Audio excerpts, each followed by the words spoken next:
What is going on, guys? I am LaserBolt, and welcome to another DMZ guide video, guys. Today I'm going to be showcasing one of the rarest blueprints in the entire game. I'm telling you, at least 1% of the player population will own this weapon because not only is it super rare, but it's very difficult to get. And of course, we like difficult stuff. Now, you're only going to be able to get this in DMZ. So if you need help getting this weapon in DMZ or this blueprint, make sure you catch us live on stream. We stream every day on YouTube and Twitch. Stop by and hang out. We're more than likely to help you guys out. So what makes this blueprint amazing? Well, not only does it look really awesome, it's one of the coolest looking ones, but in addition to that, it's a glow-in-the-dark one, which ties in perfectly to where you're going to be able to obtain it.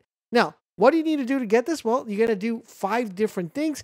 So you kind of have to build this weapon. There's going to be a location found within the complex, and each location will have 5 individual parts. You're going to need to find the parts and exfil with the parts. So I'm going to tell you guys exactly where to get each part of the weapon. And once you have the 5 parts, you put it together and you will get access to this amazing weapon called the Heated Madness. With that being said, let's start with part number 1.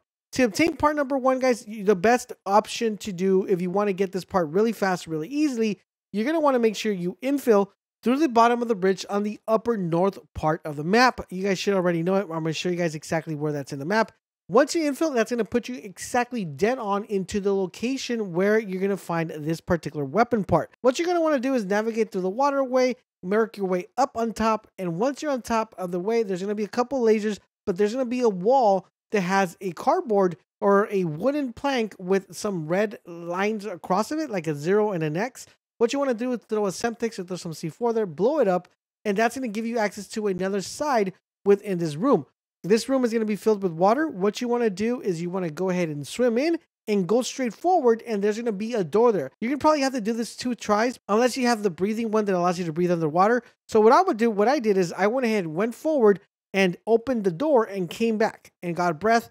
Once I went ahead and did that, I went back in, went forward, and the weapon case is directly right in front of you, a little bit to the left between the 2 metal frames, and that is how you would get the first part of this particular weapon. All right, so the next part is going to be located within the chemical area. Now, depending on which way you enter this, it's going to be either in the first room or in the last room.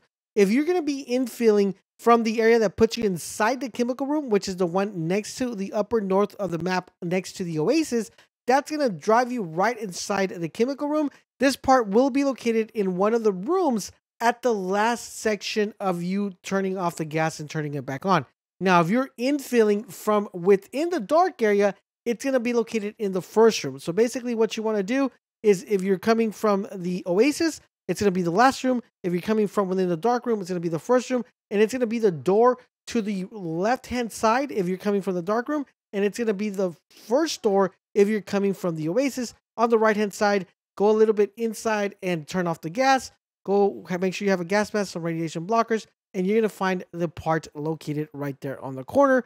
Pick it up, and then you got the second part of the weapon. The next part of the weapon, guys, is going to be located within the dark room. So this doesn't really matter where you infill because theoretically all the rooms will lead into the middle. So basically you're going to want to infill. You're going to want to open one of the doors. Once one of the doors is open, you're going to be going into the dark room. Now, within the dark room, there is a middle area that has a little building that has lights. The only building that has lights. Around this building, there's going to be a couple vents on the floor. What you want to do is look in every vent because it does spawn in 2 different locations. Locate the vents and look inside the vents. And right inside the vents, you're going to be locating one of the weapon parts to put this weapon together. Now, these are the easy ones. Now let's talk about the ones that are a little bit more tricky, a little bit more difficult, so you guys can go ahead and unlock this weapon. All right, if you play your cards right, you theoretically can get these 2 parts in one complete run, and it's what I would suggest you do, because if you do it one by one, it's going to be very difficult, but I do understand some of you guys might struggle with this, so one part could probably work. So the first part we're going to be talking about, guys, is the part that's going to require you guys to activate the servers and open a room. What you guys are going to need to do, guys, is you're going to need to look for the AO laptops. I think it's AO or AQ laptops. These are scattered all around the map. You can locate them in the G1 room, in the A1 room, within any room that has desk or has shelves. Look for computers that are called AO or AQ laptops, and these are just black, and you'll be able to see them and pick them up really fast. This is what they look like. Once you obtain these laptops, you're going to need a total of 3 of them. Once you have all 3 of them, you're then going to want to make sure you head to the alpha room. Now remember, the alpha room is going to be a room that's completely locked and you can't have no access to unless you have a battery and some cables. I would suggest, if you're coming in to do this mission, to bring an extra battery, bring an extra pair of cables, just in case you don't find one inside the room, because those are very difficult to find items. So once you bring the battery, once you bring the cables, go to the C1 building, and that's going to be located right across from the factory. So just go ahead, go straight into the C1. And once you're in the C1, you're going to see a panel. You're going to want to make sure you put the battery, put the data, the cables in, the jumper cables in there, and that's going to open a C1 room leading into the alpha room. Once you're in the alpha room, there you're going to see a bunch of servers. Now, above these servers, there are going to be data kind of cylinders on each corner. So there's going to be 1 cylinder, 2 cylinders, 3 cylinders, and these are going to be accessible through kind of like a roof or elevated platform. Jump on top of the platform and plant one of these laptops into that server. It's going to start hacking the server. Once you have one planted, you'll see a prompt that says 1 out of 3, and then you're going to need to work your way into the other one. Just keep going straight on the platform, locate the other data cell server, and once again, hack it with the laptop, and then do it one more time for the other data cell server, which is kind of across a little bit, and you'll be able to hack it. Once all 3 hacks, there's going to be a door that opens up on the far end of the server, which is a green door. Once you guys have access to all the things and all the servers have been hacked, head over to the door, open the door, and you're going to find the other weapon part for this particular weapon, and that is how you get the 4th one. Now on to the 5th one. Now for the 5th one, guys, once again, it's going to be located within that same area. So if you do it in one run, you could do it right off the bat after you do this. If you don't do it in one run, then you're just going to have to repeat the process of opening the door, which I just explained. Once the door is opened, you're then going to need to find a device that has the infrared. Now this device, you could theoretically find it with any part of the map, but where I found it the most, it's located right in the dark room in the middle, kind of like the middle little house thing that has the light on it, right next to where we found one of these parts. It's usually always on the desk. Pick that up, and that's going to allow you to see infrared, which ties in perfectly to the gun.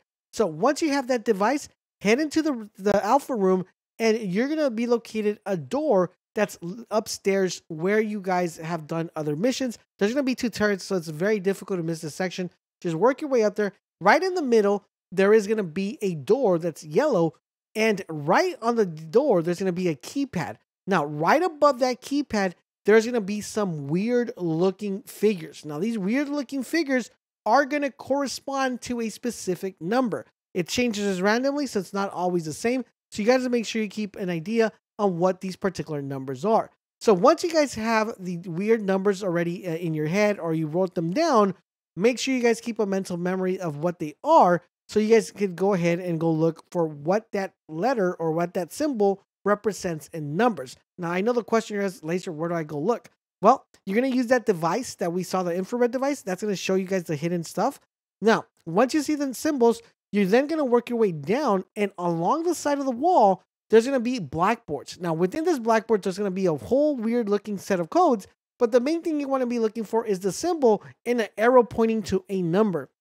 So once you guys find these specific symbols with that correlate to a specific number, you're then going to go ahead and know exactly what code to put. In my case, I think I had a weird A, a 6, and another weird A, and one was a 2, one was a 6, and one was a 0. So my code was 260. Now, all you got to do is, once you have the code already active, head into the door, go to the door, go into the keypad, punch in the digits, and once you punch in those digits, the door's going to open up, and you're going to find the final part for this particular weapon.